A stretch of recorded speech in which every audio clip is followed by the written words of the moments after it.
আপনি ফারুকীরে যে ডিম পচা যে মারবেন মানে আসসালামু আলাইকুম, আমি আশরাফুল ইসলাম আমিন। স্বাগতম জানাচ্ছি নতুন আরো একটি ভিডিওতে। আচ্ছা ধরেন কোনো একজন বর্তমান সরকারের উপদেষ্টা কোথাও একটা মিছিল মিটিং করতে গেছে। আর সেই মিটিং এ যদি হঠাৎ করে কোনো উপদেষ্টার গায়ে ডিম নিক্ষেপ করে বা অন্য কিছু যদি নিক্ষেপ করে তাহলে বিষয়টি কেমন মনে হবে? বা সেখানকার যে পরিস্থিতি সেই পরিস্থিতিটা কেমন হবে? দর্শক এই কথাগুলা আমার না। বর্তমান সময়ে সবথেকে জনপ্রিয় ২ জন আলোচিত মুখ। একজন হচ্ছে সাংবাদিক ইলিয়াস এবং আরেকজন হচ্ছে পিনাকি ভট্টাচার্য। এবং সেখানে আরো একজন ব্যক্তি ছিল যাকে আপনারা মোটামুটি চিনেন সেটা হচ্ছে আসিফ মাহতাব। তাদের যে সকল কথাগুলা, তাদের যে সকল বিষয়গুলা সেখানে বলতেছে, আসলেই কি বিষয়গুলো সঠিক হচ্ছে বা আসলেই কি বিষয়গুলা এমনই হতে যাচ্ছে? আপনার কি মতামত?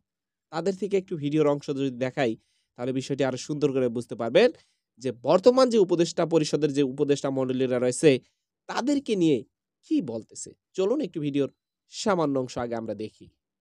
ফারুকি যদি পচা ডিম খায় এখন বাইরে গেলে, তাহলে ওর মাথা টনক নড়বে, প্রফেসর অনুসারে টনক নড়বে। আরে আমাদের উপদেষ্টাগুলো তো পচা ডিম খাইতেছে।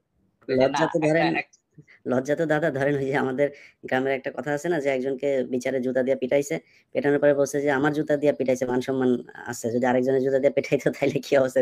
আপনি ফারুকিরে যে ডিম পচা যে মারবেন, মানে ওকে আসলে ও সোশ্যাল মিডিয়ায় দেখে না কি হচ্ছে ওরে নিয়ে, এরপরেও লজ্জা হয় না? ওরে ডিম জুতা টুতা খাইলে লজ্জা হবে কিনা সেটা আসলে না, কিন্তু সাধারণ মানুষের সামনে গেলেও আমার ধারণা এখন পচা ডিম আর জুতা টুতা খাইতে পারে।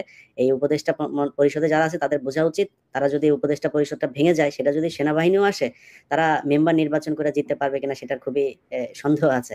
অতএব তাদের সুদীর্ঘ একটা পথ চলতে হবে এবং আমি মনে করি সেই পরিকল্পনা করেই তারা আগাবে। যেই কদিন পরিষদ এই কি বলে উপদেষ্টা পরিষদে আছে সেই দিনের চিন্তা না করে এরপরে কি করবে, মানুষ এরপরে তাদেরকে কিভাবে নিবে সেই বিষয়গুলো চিন্তা করা উচিত।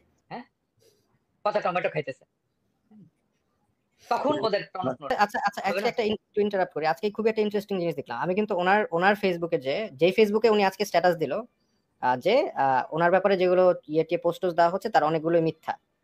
এখন ওনার প্রোফাইল থেকে আমি নিজে যেই প্রোফাইলে উনি এই পোস্টটা দিয়েছে সেই প্রোফাইলে আমি নিজে যে উনি যে এলজি এগুলো সাপোর্ট করে, সমকামিতা সমর্থন করে, এগুলি যে পোস্ট সেটা আমি নিজে স্ক্রিনশট নিয়েছি। আজকে যে দেখি নাই, তার মানে উনি ডিলিট করেছেন। উনি যদি এতই সব যদি মিথ্যাচার হয় তাহলে উনি ডিলিট করলো কেন ওনার পোস্ট?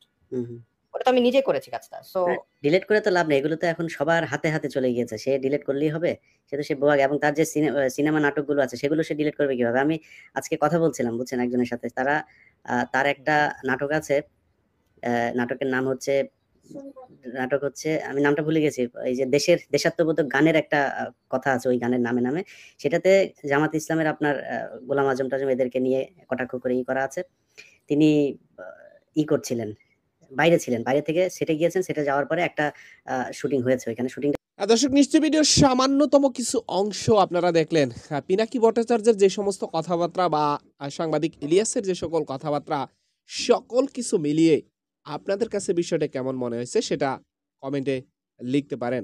তো সম্মানিত ভাই, এই হচ্ছে টোটাল বিষয়। আজকের ভিডিওটি এখানে শেষ করতে চাই। দেখা হবে নতুন অন্য কোনো ভিডিওতে। সবাই ভালো থাকবেন। আসসালামু আলাইকুম ওয়া রাহমাতুল্লাহি ওয়া বারাকাতুহু।